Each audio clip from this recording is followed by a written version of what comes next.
शायद बौद्ध संगतियां चल रही थी, बौद्ध संगतियां, ठीक है। पहली हो गई थी, शायद दूसरी हो गई थी। दो बौद्ध संगति मैंने करा दी थी, आप बताओ क्या करा दी थी कि नहीं करा दी थी, जल्दी से बताओ बताओ। Good evening sir, good evening sir, second SST teaching matric कराओ सर, ताकि हमारे रीट में भी काम आए। अरे करवा देंगे, लेकिन यहाँ को नहीं, मैं देख वो 10-10 घंटा आने लाग रहे तो भी हिसाब हुआ। पहली बौद्ध संगति 483 ईसा पूर्व में हुई। कहां हुई? राजगृह के अंदर हुई। किस समय हुई? अजातशत्रु के समय। और अध्यक्ष कौन था? महाकश्यप। ये बात हम बता चुके हैं। फिर बताई दूसरी बौद्ध संगति, ये कब हुई? ये उसके 100 साल बाद 383।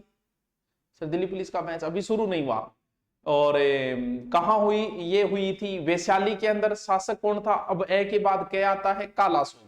और दो भागों में बंट गया था, मतभेद हो गए थे, दो पार्ट बंटे हैं, संघ दो संप्रदायों में बटा है, अभी हिनयान महायान वाला नहीं बटा है। फिर है तीसरी बौद्ध संगति। अब है तीसरी बौद्ध संगति, हेडिंग डाल करो, साथ साथ में लिखते जाओ। तीसरी बौद्ध समिति, पहली हो गई, पहली के 100 साल बाद दूसरी। इसका समय है 251 ईसा पूर्व। तीसरी बौद्ध संगति कब हुई? 251 ईसा पूर्व। सर ये कहां हुई? This is in the Pataliputra. Pataliputra, Rajgriha, Vaishali, और ये हो गई कहां? पाटलिपुत्र। सर महिला सुपरवाइजर बेंच कब शुरू करा? किसके समय हुई? The great empire of Ashok. महान शासक किसके समय? अशोक के समय। तीसरी बौद्ध संगति किसके समय हुई? अशोक के समय। अध्यक्ष कौन बना? मागलीपुत्र तीस, यानी अध्यक्ष कौन बना? मागलीपुत्र तीस से।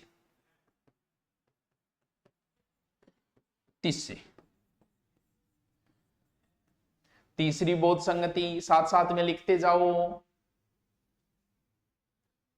लिखते जाओ। 251 ईसा पूर्व कहां हुई? पाटलिपुत्र में हुई। किसके समय हुई? ग्रेट एम्पायर अशोक के समय। अध्यक्ष कौन था? मोगलीपुत्र।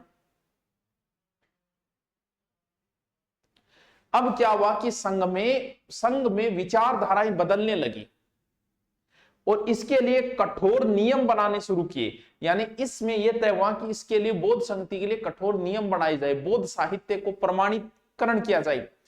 वनपाल का ऑनलाइन क्लास है। इसमें थेरवादियों का प्रभाव ज्यादा बताया जाता है, क्योंकि तीस जो था ना, वो क्या था? वो थेरवादी था, तीस। और ध्यान रहे, अशोक का अभिलेखों का कोई उल्लेख नहीं है इस समिति के अंदर। और इसके अंदर 60,000 पथभ्रष्ट भिक्षुओं को इस सभा द्वारा निष्कासित किया गया। कितना? 60,000। बोलना थी सही को नहीं कह पा, 60,000 12 करा। मैं फैन हूं आपकी, फैन के है तो थेरवाल का इफेक्ट ज्यादा था, थर्ड बोर्ड। और रे वाह अभिषेक मीणा, क्या बात है यार, इतनी अच्छी पढ़ रखी है तुमने। इसका मतलब ये लाइन मुझे लिखानी पड़ेगी। चलो लिखो, तीसरी बौद्ध संगति में लिखो, तीसरी बौद्ध संगति में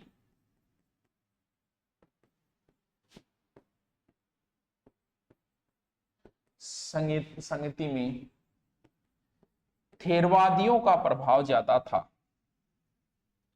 तो मेरे कमेंट आ रहे हैं कि हाँ रे, प्रभुत्व ज्यादा था। वाई इसलिए क्योंकि मोगली पुत्र तीस जो था वो थेरवादी था। वाह कि तो बढ़िया पढ़ रखे। चलो तीसरी बौद्ध संगति का दोबारा देखते हैं। तीसरी बौद्ध संगति 251 ईसा पूर्व है। कहां? पाटलिपुत्र। किसके समय? अशोक के समय। और ये कौन बना है? मोगलीपुत्र तीस से। और इसमें थेरवादियों का प्रभाव ज्यादा था। बहुत अच्छा। अब चौथी बौद्ध संगति, लास्ट और चौथी बौद्ध संगति, नई सदी है, नई सदी पे करेंगे, यानी पहली सदी के ऊपर, यानी प्रथम शताब्दी। समय क्या है? प्रथम शताब्दी। प्रथम शताब्दी ईस्वी शुरू हो गई है, प्रथम ईस्वी शुरू हो गया है। कहां हुआ? अब जाके कश्मीर में करांगा, नई सदी है, वहीं चलेंगे। फिर कुंडलवन कश्मीर, यानी स्थान कुंडलवन कश्मीर, कुंडलवन कश्मीर, किसके समय हुई है ये संगीति? वसुमित्र के समय। संगीति का अध्यक्ष है वसुमित्र।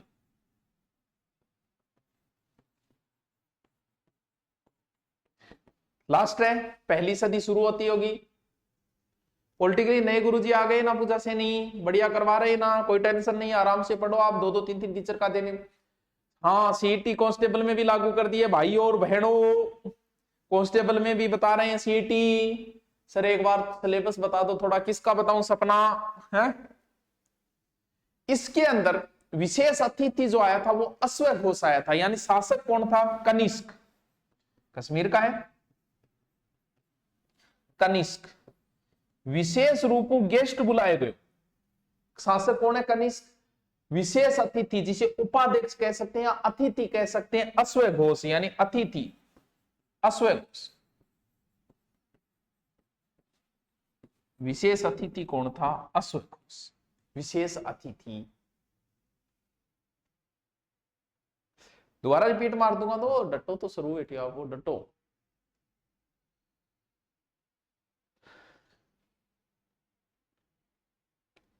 यहां पर विभाषा शास्त्र का जो है लिखा गया टीका है वो वसुमित्र द्वारा। यहीं पर बौद्ध धर्म 2 शाखाओं में बंट गए। चौथी बौद्ध संगति में बौद्ध धर्म 2 शाखाओं में बंट गए। कौन कौन से?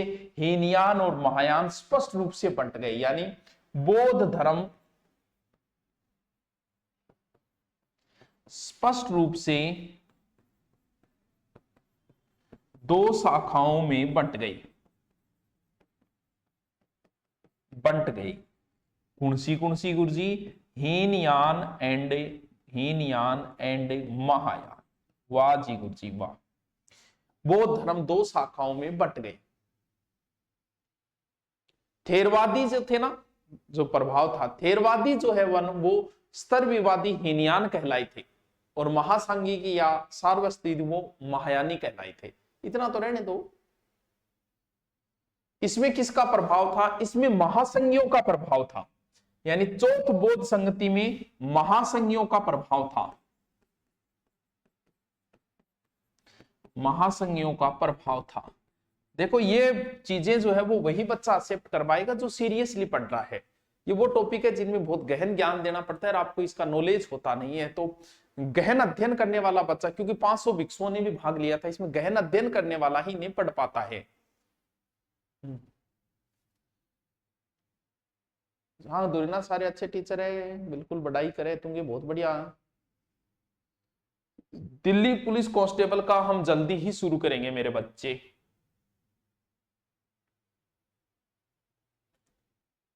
अरे टाबरो, तीसरी बौद्ध संगति तो होगी, अपन चौथी पढ़नी है, ठीक है। किन गई चौथी? आ रही चौथी बौद्ध संगति। देखो भाई किसके समय? नई शताब्दी पे हुई है, कश्मीर में करेंगे और शासक कनिष्क है। कैसे कश्मीर, कैसे कनिष्क, अध्यक्ष वसुमित्र है, विशेष गेस्ट है अश्वघोष, और बौद्ध जो है वो स्पष्ट 2 भागों में बंट गए, इसमें हीनयान और महायान। अब हम 2 बातें आपको पढ़ा देता हूं हीनयान महायान की, अगर हाई लेवल की आप तैयारी करते हो, कहीं लिखित आ जाए और आ जाए, 100 बात है टाबरों। अब कुछ बात करा। नंबर 1 हीनयान। 2 है, एक हीनयान है, एक महायान है। कि हीनयान क्या मानते हैं, महायान क्या मानते हैं। जैसे हम लोग भी, हमारे जैसे हनुमान जी महाराज है, उत्तर भारत में ये मानते हैं कि हनुमान जी का जन्म मंगलवार को हुआ, दक्षिणी भारत में ये मानते हैं कि शनिवार को। तो वही बात है कि कुछ विचारधाराएं जो है वो अलग अलग है। सेकंड क्लास आई मुझे हिंदी लैंग्वेज, सेकंड क्लास आई कहां चाहिए। ये जो लोग है ना हीनयान, ये भगवान बुद्ध को एक महापुरुष मानते हैं। क्या मानते हैं? बुद्ध को एक महापुरुष मानते हैं, किसी प्रकार का कोई अवतार नहीं मानते हैं ये, यानी भगवान नहीं मानते हैं ये। हीनयान संप्रदाय के लोग बुद्ध को एक महान पुरुष मानते हैं। महापुरुषों की पूजा करते हैं हमेशा से, तगड़ी चीजों को जा वास्तव में। अच्छा, ये जो है वो बुद्ध को एक महापुरुष मानते हैं, क्या नहीं मानते? भगवान नहीं। हीनयान जो है वो निम्न मार्गी और रूढ़िवादी थे, यानी ये एक प्रकार से हम कह सकते हैं रूढ़िवादी थे। निम्न मार्गी और रूढ़िवादी। इनका धर्म व्यक्तिवादी धर्म था, यानी व्यक्तिवादी का मतलब व्यक्ति खुद ही निर्माण हेतु प्रयासरत रहो, अन्य के कल्याण के लिए प्रयास मत करो। खुदगर्ज है वो इंसान जो दौलत को पूजे। खुदगर्ज यानी खुद अपने लिए प्रयास करते रहो, दूसरे लिए जरूरी कौन थे करो। यानी ये व्यक्तिवादी धर्म था, व्यक्तिवादी धर्म। कौन सा? हीनयान। छोटी छोटी बात है। हाँ, नए गुरुजी करा दिया पॉलिटिकली।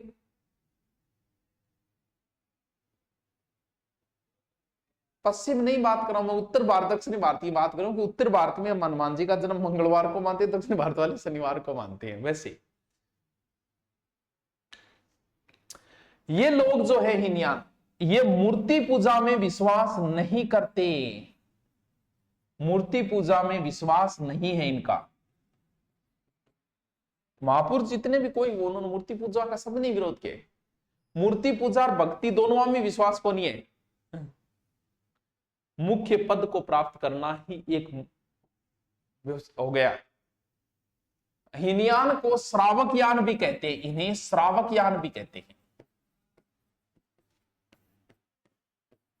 साथ साथ में लिखते जाओ, इनसे संबंधित आप नॉर्मल एग्जाम में आपको इनसे टेंशन लेने की जरूरत नहीं है। हीनयान जो है वो भारत के बाहर भी फैला, कहां? श्रीलंका में फैला, बर्मा में फैला, जावा में फैला, कई देशों में गया ये हीनयान। बाद में हीनयान भी दो भागों में बंट गया। अरे गुरुजी यहां क्यों रहे? बस यही बात, सेबासिका और सोत्रांतिक, ये भी आगे दो भागों में बंट गया। कौन कौन सा? वेभाषिक और सोत्रांतिक, यानी दो भागों में बंट गया। हीनयान दो भागों में बंट गया।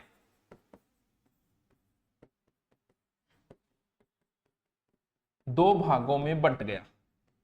कौन सा दो भाग है? एक तो है वेभाषिक,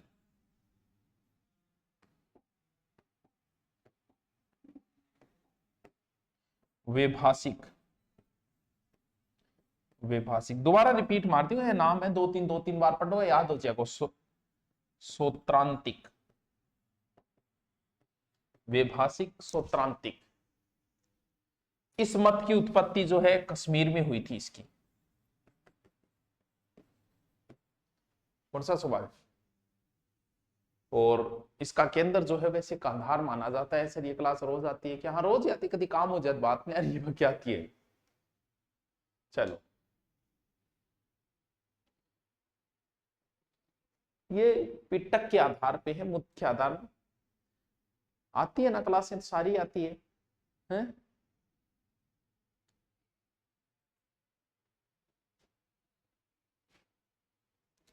लिखो,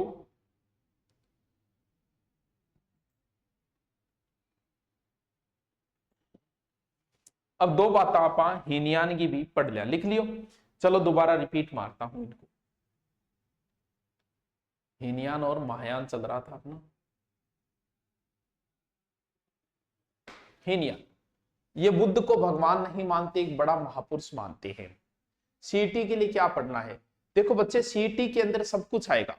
ये आपका कॉमन टेस्ट है।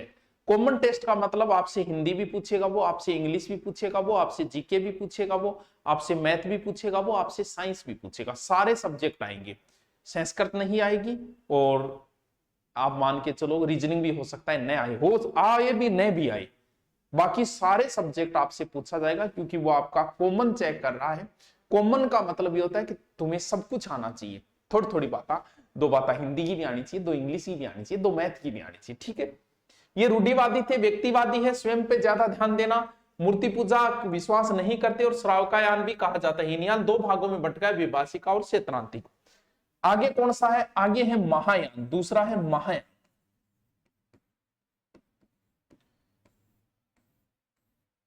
हीनयान के बाद में नेक्स्ट है महायान। मॉर्निंग वाली मनोज जी क्लास तो नहीं आ रही 10 डे से, वो पूरा आप अपलोड कर देंगे लाइव, एक टीचर की लाइव आएगी, एक की अपलोड। इसकी जो स्थापना की थी वो नागार्जुन ने की थी।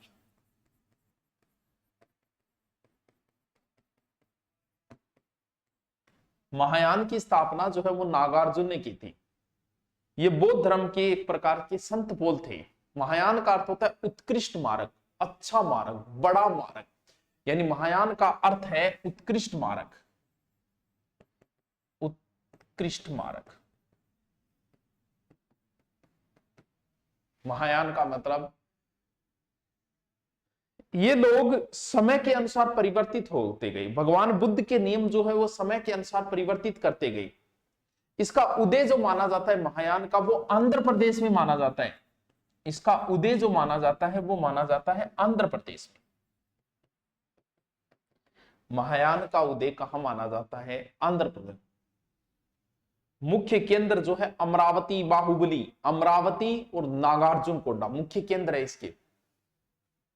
गुरुजी 7 भागों में मटका हिनयान महायान विभाषिका क्षेत्रांत माध्यम विज्ञानवाद और रहा है सोना घटपट गया ये तो है, घटपट गया ये तो क्या करेगी ज्ञान को? मैं तो घणो ही देन लाग रही हूं, वही बाफर है तू और पढ़ रखे है अमरावती और नागार्जुन। अरे तन्ने इतो आवे है अंग इतो ही ऊपर कर जान लाग रही है कई भाई आगे। ये धर्म जो है वो व्यक्तिवादी था। कौन सा? सॉरी, हीनयान क्या था? व्यक्तिवादी। महायान पर सेवा पर जोर देता है, वो व्यक्तिवादी था, स्वयं पे जोर देना। ये जो धर्म है महायान, क्योंकि बड़ा तभी तो बनेगा जब दूसरों की सेवा करोगे, तो ये जो धर्म है वो किस पे जोर देता है? पर सेवा पर जोर देता है, पर सेवा पर जोर देता है। गुरुजी वर्ल्ड हिस्ट्री की क्लास क्यों नहीं आ रही? कहां नहीं आ रही? वर्ल्ड हिस्ट्री की एक बार ज्योग्राफी आ चल रही, देख आ कंप्लीट होगी जल्दी तो आओगी, सागे थोड़ी लगा दे यार है। ठीक है, शिक्षण विधि भैया जो टीचर है उससे कहो, हिंदी वाले टीचर को हिंदी की कहो, वही करवाएगा। तो पहले चल रही तो साथ में नहीं आ सकती, 10-10 घंटे लाइव दे रहे हैं, 20-20 घंटे नहीं दिए जा सकते। ज्योग्राफी का टीचर पहले ये ज्योग्राफी कराएगा फिर वर्ल्ड ज्योग्राफी कराएगा, तो इसके लिए परेशान नहीं करें। हीनयान के जितने भी ग्रंथ है, किसके? हीनयान के, वो सब पाली में लिखे गए। महायान के ग्रंथ जो है वो संस्कृत में लिखे गए, यानी इनके ग्रंथ किस में लिखे गए? संस्कृत भाषा लिखिए। ठीक है, महायानी बुद्ध को ईश्वर का अवतार मानते, वो तो नहीं मानते। मूर्ति पूजा भी करते हैं क्योंकि बुद्ध तो ईश्वर का अवतार मानते। बुद्ध की मूर्ति का जो आविर्भाव हुआ था वो महायान संप्रदाय से ही हुआ था, और बुद्ध पहले आदमी थे, पहले मानव थे जिनकी मूर्ति पूजा हुई है। वाह क्या बात है। वो बुद्ध को भगवान नहीं मानते, पुरुष मानते हैं। ये बुद्ध को भगवान मानते हैं, पूजते हैं उन्हें, और पहले व्यक्ति बुद्ध है जिन्हें भगवान मान के पूजा जाता है। महायान का आदर्श जो है वो बुद्धिस्त्व है, इनका आदर्श है बुद्धिस्त्व, बुद्धिस्त्व। थोड़ा सा जल्दी जल्दी लिखो के टेम हो, टेम तो बड़ो ही पड़े। हीनयान का आदर्श वाक्य जो है ना, हीनयान का नोट लगा के लिखो, अहर्थ।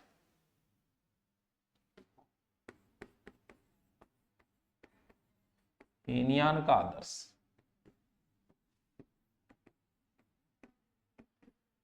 अहर्थ। ठीक है, फर्स्ट ग्रेड हिस्ट्री में वर्ल्ड ज्योग्राफी, वर्ल्ड हिस्ट्री की अभी क्लास शुरू होगी। हाँ, सुधारवादी कह सकते हो महायान, एक ही बात है। इनके जो सिद्धांत है ना वो बहुत सरल है। चलो साथ में लिखवाई देता हूं किनके चल रहे। महायान, महायान के सिद्धांत जो है ना बड़े सरल है, ये परिवर्तन करते रहते हैं, इसलिए महायान बड़ा तभी तो बना है। आत्मा और पुनर्जन्म में भी विश्वास करते हैं ये, आत्मा प्लस पुनर्जन्म में भी विश्वास करते हैं।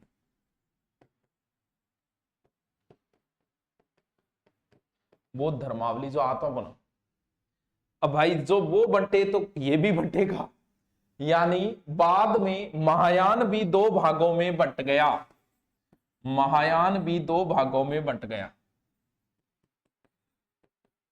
बंट गया। एक भाग, बी भाग, 2 भागों में बंट गया। शून्यवाद, विज्ञानवाद, शून्यवाद, विज्ञानवाद। 2-3 बार पढ़ना, इनको साथ साथ में नोट्स बनाते रहो, पढ़ते रहना, याद है। यानी इसे हम माध्यमिक कह सकते हैं, इसको विज्ञानवाद को योगाचर कह सकते हैं। 2 बार कट क्यों? ये जो शून्यवाद है ना, इसके प्रवर्तक दक्षिणी भारत में जिनमें नागार्जुन ही थे। इसके प्रवर्तक नागार्जुन। बहुत डीपली है, कैसा समझ में आ रहा है मुझे नहीं पता, आप कमेंट करो तो ही पता चलेगा। नागार्जुन ने एक ग्रंथ लिखा था माध्यमिक कारिका, अगर पता हो तो, क्योंकि माध्यमिक है ये शून्यवाद। लिखो, नोट लगा के लिखो। शून्यवाद के सिद्धांत को सापेक्षवाद भी कह सकते हैं, बिल्कुल। वर्ड हिस्ट्री क्लास आ जाएगी फर्स्ट एड महिपाल, आज या कल ही आ जाएगी, आज से आ जाएगी या कल से आ जाएगी। शून्यवाद को सापेक्षवाद भी कहा जाता है, लिख लेना थोड़ा सा, प्लीज हेल्प मी। क्या हेल्प? चलो भाई, अपा हीनयान मायान की छोटी छोटी बातें करी, थोड़ा रिपीट मान लियो। देखो, मन दोष ना दियो कि गुरुजी थान समझानो को नहीं आ टॉपिक ही चाहिए। देखो, बौद्ध धर्म की वजह से बहुत सारा परिवर्तन आया देश के अंदर। बौद्ध धर्म की वजह से हमारी आर्ट भी पनपी, कला में भी विकास हुआ, जिन्हें हम मौर्य काल गुप्त काल में पढ़ते हैं। बौद्ध धर्म के समय 3 चीजें बनी। कौन सी? एक स्तूप बने, एक चैत्य बने, एक विहार बने। तो गुरुजी ये क्या चीज है? चैत्य के वह, क्योंकि आपने सुने होंगे यहां विहार बना, यहां चैत्य बना, यहां ये बना। तो आ चीज अपन जाननी थोड़ी सी जरूरी है। सर SST बुक कब आएगी? आ जाएगी। तो अपन देखा पहले पोत का स्तूप की चीज है। स्तूप को भी अर्थ देखे तो क्या निकले? कोई चीज को, रेत को स्तूप, स्तूप को अर्थ जो ढेर व्यक्ति को, यानी एक प्रकार से मिट्टी का ढेर है ये। स्तूप का अर्थ है ढेर। ढेर को मतलब कोई प्रकार, इसका निर्माण जो होता था मिट्टी के चबूतरे की तिरियां होतो। यानी कोई व्यक्ति अगर मर गया, मृत्यु हो गई, मृतक की चिता के ऊपर एक प्रकार उल्टे कटोरे की तिरियां बना ला गया, एक ढेर सो बना दिया ऊपर, तो बिन एक प्रकार के बोलांगा आपा स्तूप बोला। यानी इसके अंदर किसी व्यक्ति का कोई भी अवशेष रखा जा सकता है, दांत रखे जा सकते हैं, हड्डी रखी जा सकती है, कोई भी चीज रखी जा सकती है। और बिंग ऊपर कुछ बना दियो, वही क्या हो गया स्तूप। बाद में धीरे धीरे, शुरुआत में तो ये बनाता, जैसे आजकल भी आप बहुत सारी कब्रिस्तान देखते हो और बिंग ऊपर मिट्टियां डालेड़ी में, लेकिन अत नॉर्मल आदमी है, कोई बड़ो आदमी गयो तो मिट्टी थोड़ा डाले, बिंग ऊपर ईंटा ईंटा चिनगेरियां शानदार बना दी। वही बात है, शुरुआत में ए तो ढेर हो, किसी व्यक्ति मरती उसके ऊपर कोई मिट्टी का ढेर कर दिया गोल ऐसे कटोरे नुमा। धीरे धीरे धीरे धीरे बिंग ऊपर कोई बढ़िया आदमी अगर चलने लग गया तो बिंग ऊपर स्तूप, ईंटा, गुंबद देकर स्टाइलिश उल्टे कटोरे तिरियां बनाने लग गया, तो वो क्या हो गया? एक प्रकार से स्तूप हो गया। स्तूप का आधार जो है ना, वो चारों ओर बने घेरे को वेदिका या तोरण कहा जाता है। स्तूप के आधार के चारों ओर बने घेरे को वेदिका या तोरण कहते हैं। लिखो, स्तूप के आधार के चारों ओर बने घेरे को वेदिका या तोरण कहते हैं।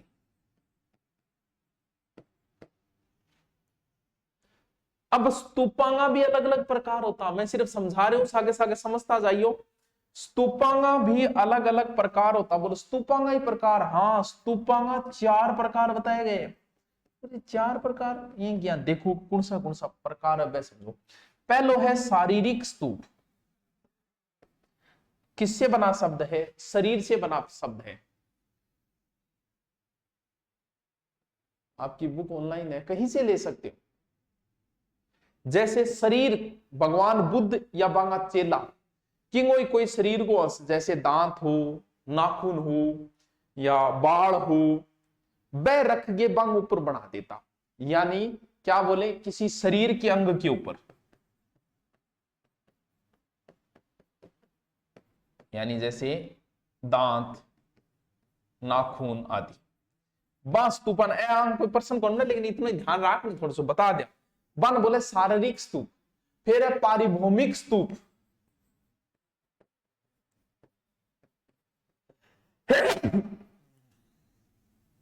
पारिभौमिक स्तूप, गुरुजी ये कौन सा स्तूप है? पारिभौमिक का मतलब होता है यूज लेडी चीज। यूज लेडी, जैसे कई बार आप बहुत सारी चीजें संभाल के रखते हो कि ये पेन मेरी प्रेमिका का है, वैसी जो भगवान से प्रेम करेगा वो तो भगवान की चीजों से प्रेम करेगा। आप जिससे प्रेम करते हो तो उसकी चीजों से भी प्रेम करते हो। मान लो भगवान बुद्ध को मानने वालों को पता चले कि ये जो चरण पादुका है वो भगवान बुद्ध पहना करते थे, तो हम उसका आदर करेंगे। तो ऐसी चीजों पर जो कुछ बन जाता था, जैसे भगवान बुद्ध भिक्षा पात्र, उस भिक्षा पात्र के ऊपर कुछ बना दिया, जहां बैठते थे बोले यहां भगवान बुद्ध कभी बैठे थे, जैसे कहते हैं नहीं वो यहां बैठी थी इसलिए मैं बैठ जाता हूं। क्यों? क्योंकि हम जिससे प्रेम करते हैं उसकी हर चीज से प्रेम करते हैं। तो भगवान बुद्ध को भिक्षा पात्र है, चरण पादुका है, आसन है, बांग ऊपर यानी उपयोग ली गई वस्तुओं पर बना है, ली गई वस्तुओं पे बनाई।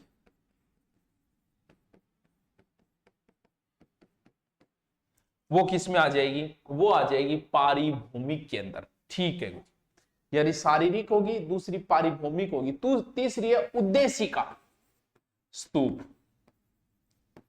तीसरो है उद्देशिका स्तूप। योपुरुषो स्तूप है भाई। भगवान बुद्ध कहां कहां घूमे? किसी उद्देश्य के लिए तो घूमे होंगे, भले धर्म प्रचार खातर घूमे, कोई तो यात्रा गया जब बांगा जगह पवित्र स्थान अठ आयडा में, जहां पर कहते हैं 8 राष्ट्रपति आयडो है। जैसे लुम्बिनी गया भगवान बुद्ध, बोध गया, सारनाथ गया, कुशीनगर गया, कठे भी गया, बट्ठे कोई स्तूप बना दियो, यानी उनकी बुद्ध की घटनाओं से संबंधित।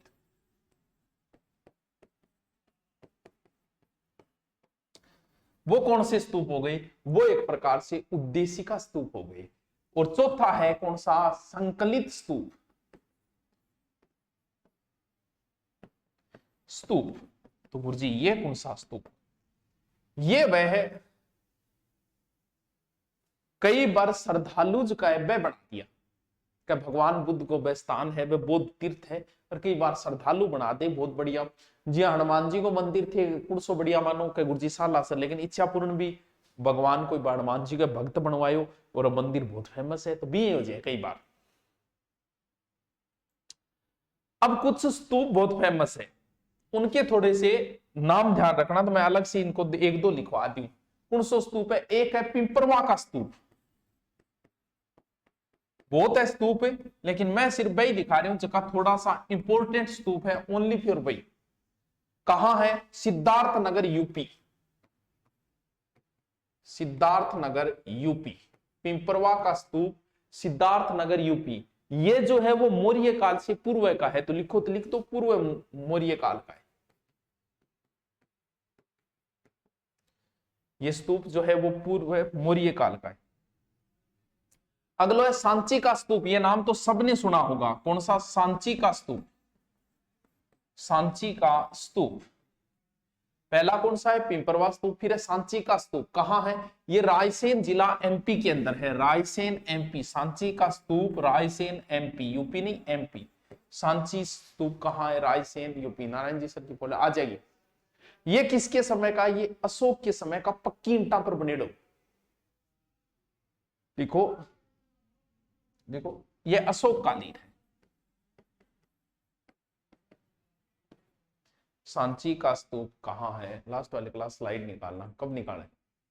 फिर था बेरो ये एक स्तूप सारनाथ स्तूप, वो तो सब नहीं बेरो है, फेमस है वो तो। सारनाथ का स्तूप, सारनाथ का स्तूप कहां है? वाराणसी यूपी। वाराणसी यूपी, क्योंकि सारनाथ तो सारा ही जानो फेमस है। कब का है? अशोक के समय, यानी किसके समय का है? अशोक कालीन। सारनाथ का स्तूप। फिर भरभूत का स्तूप है, लिखो तो लिख लो। फिर बोध गया भी है स्तूप, गया बिहार के अंदर, अशोक के समय का एक स्तूप। और भरभूत स्तूप, ये थोड़ा सा 3 मोस्ट है इसलिए लिखा दिया। चलो आगे देखते हैं। स्तूप के बाद में दूसरा मैंने क्या बताया? साथ साथ में लिखो, मैं धीरे धीरे जल्दी तो लिखा रहा हूं। दूसरा मैंने आपको बताया चैत्य। चैत्य शब्द किससे बना हुआ है? चैत्य शब्द का अर्थ होता है चिता से संबंधित, यानी ये शब्द जो बना है चिता से बना है, इसका अर्थ होता है चिता से संबंधित।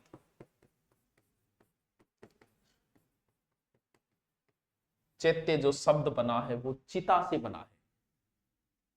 शुरुआत में जब चैत्य बनाता वह भूमि पर बनाता, धीरे धीरे ये सब और समाधियां को सूचक होने लग गयो। लेकिन बाद में जो है अठ पूजा पाठ होने लगी, बाद में चैत्य का अर्थ पूजा स्थल है। बुद्ध बौद्ध धर्म में एक प्रकार से चैत्य का किसका सूचक है, ये पूजा का यानी पूजा को एक स्थान है जी, अपना मंदिर में पूजा, यानी ये एक प्रकार से पूजा का स्थल के रूप में जाना जाने लगा बाद में चैत्य। यहां पर बौद्ध भिक्षु और बौद्ध भिक्षुनी जो है वो पूजा पाठ करे करते।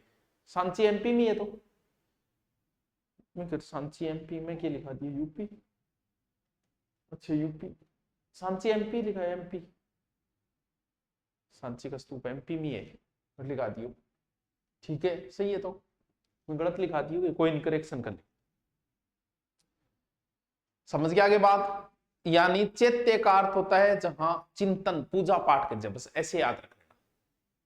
अब बाराबर जो है, बाराबर की गुफाएं, वहां पर 4 गुफाएं, लोमस, सुदामा, कर्ण चौपड़ और विश्व, वो एक प्रकार से चैत्य थी, चैत्य गुफाएं थी। वो कहां पर, बाराबर, गया बिहार के अंदर, अशोक के समय की है वो।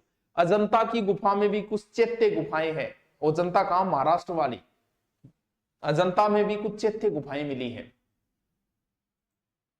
चलो लिख लियो, अगलो लिखो विहार, विहार की चीज है, विहार, विहार को अर्थ है घूमना,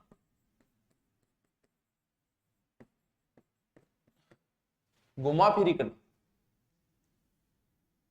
मान लो बौद्ध धर्म वाले कहीं घूम रहे हैं, फिर कहीं रुके, विश्राम करियो गठई लंबे समय तक, घूमता घूमता ही तो विश्राम करे, और धीरे धीरे बट बौद्ध धर्म का लोग 4-6 महीना रुकिया, बट पढ़ाई शुरू कर दी, अध्ययन को केंद्र बन गयो।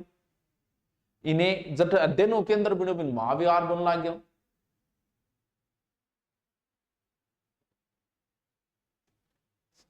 ठीक है मेरे को पढ़ना रहो, जैसे नालंदा महाविहार आपने सुना होगा, विक्रमशिला महाविहार, शुरुआत में घूमता घूमता जब रुकिया पढ़ाई, बाद में पढ़ाई को एक केंद्र सो बन गयो। एक चीज ध्यान रखना, गुफा को महाराष्ट्र में लेन या लैन कहा जाता है, गुफा को। चलो इन तो कोई विशेष बात को नहीं, बस समझ लो, क्योंकि आगे था मौर्य काल में पढ़ना पड़ेगा कि ये चैत्य है, ये विहार है, ये चैत्य गुफाएं हैं, इस प्रकार से वो।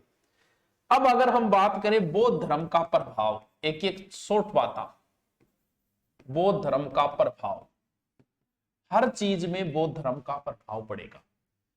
राजनीति पर प्रभाव पड़ा कि नहीं पड़ा, बिल्कुल पड़ेगा राजनीतिक प्रभाव। सिर्फ इसको समझना है, आपको लिखना नहीं है, बस शॉर्ट में समझा देता हूं।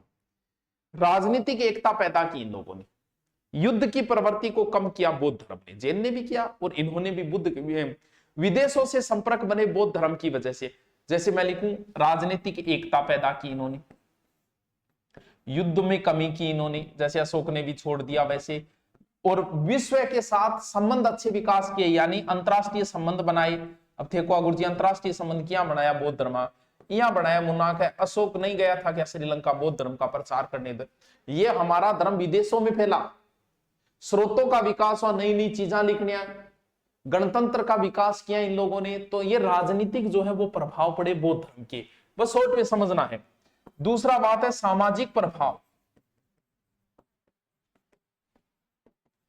सामाजिक के प्रभाव पड़े, समानता की भावना आई, बिल्कुल ऊंच नीच की भावना खत्म हुई, तो समानता की भावना आई को नहीं, बिल्कुल आई गुरुजी समानता की भावना। जाति प्रथा जो है वो समाप्त हुई, यानी जाति प्रथा की भावना है, समाप्त की भावना हुई, उपजातियां की जरूर बढ़ती हुई, लेकिन समाज में क्या हुई, समाज में शांति आई, क्योंकि बौद्ध धर्म जो है शांति प्रिय धर्म है, जैन धर्म भी क्या है, शांति। और नैतिक विकास हुआ कि व्यक्ति को कैसा होना चाहिए। फिर अगर बात करें भगवान बुद्ध के बौद्ध धर्म के धार्मिक प्रभाव, क्या धार्मिक प्रभाव भी पड़े, बिल्कुल पड़ेगा धार्मिक। हिंदू धर्म में सुधार हुए, बिल्कुल होया, अरे बहुत सी कमियां यहाँ अपने धर्म में, बहुत सुधार हुए। धर्म के संबंधित एकता पैदा की, मूर्ति पूजा को जरूर प्रोत्साहन मिला है कि भगवान बुद्ध की मूर्ति पूजा होने लगी थी। बौद्ध भवनों का निर्माण है कि तो भवन निर्माण कराए, यानी बौद्ध भवनों का निर्माण हुआ।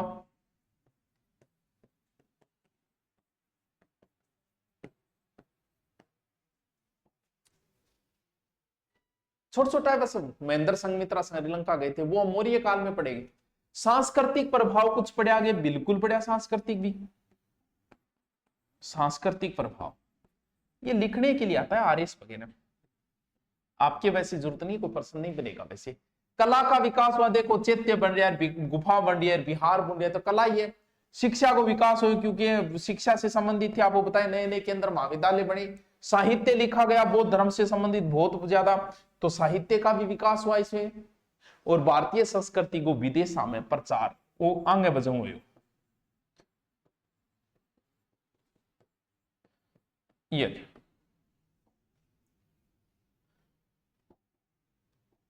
लिख लियोगे।